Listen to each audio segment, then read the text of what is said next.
اگر اس حدیث کا یہی مطلب ہوتا تو امام بخاری یہ کیوں فتویٰ دیتے کہ میں جہمی رافضی کے پیچھے نماز پڑھنا اور یہودی عیسائی کے پیچھے نماز پڑھنا برابر سمجھتا ہوں؟ معلوم ہوا کہ اس حدیث کا یہ مطلب نہیں ہے۔ اور اگلا سوال مرزا جرمی سے یہ ہے کہ اگر اس حدیث کا یہی مطلب ہے تو سوال یہ ہے کہ کیا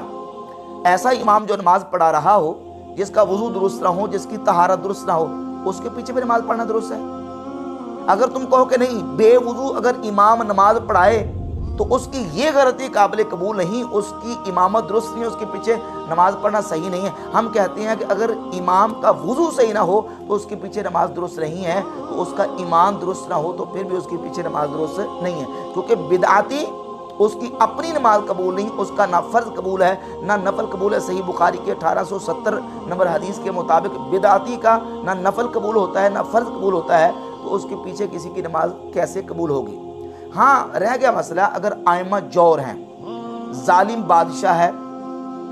اور ایسا امام ہے کہ جو جابر اور ظالم ہے، اس کے پیچھے نماز پڑھنے کا مسئلہ اگر نہیں پڑھیں گے تو فتنے کا خدشہ ہے اور اس کی طرف سے نقصان پہنچنے کا خدشہ ہے، تو ایسی صورتحال میں کیا کرنا چاہیے؟ اس سلسلہ میں سنن نسائی کے اندر امام نسائی نے ایک پورا چیپٹر اور باب قائم کیا ہے، الصلاۃ مع ائمۃ الجور، ظالم اماموں کے ساتھ نماز پڑھنے کا مسئلہ۔ تو اس میں حدیث نمبر 775، میرے پاس جو دارالکتب العلمیہ بیروت لبنان کا چھپا ہے، اس میں 775 اور 776 نمبر حدیث ہے کہ نبی پاک صلی اللہ علیہ وآلہ وسلم نے فرمایا صلی صلاۃ لوقتہا، تم اپنے وقت پہ نماز پڑھ لو، فإن أدرکت معهم فصلی، اور اگر تم ان کے ساتھ پاؤ تو پڑھ لو، ولا تقل انی صلیت، اور ان سے یہ نہ کہو کہ میں نماز پڑھ چکا ہوں، فلا اصلی، اب میں نماز نہیں پڑھوں گا۔ تو معلوم ہوا کہ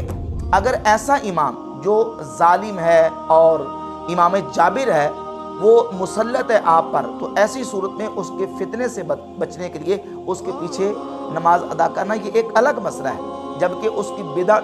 مکفرہ یعنی کفریہ اور شرکیہ عقائد تک اس کے عقائد نہ پہنچے ہوئے ہوں، اگر اس کے عقائد کفریہ شرکیہ گستاخانہ ہے تو پھر سرے سے ایسے امام کے پیچھے نماز بالکل سرے سے باطل ہے، نماز درست نہیں ہے۔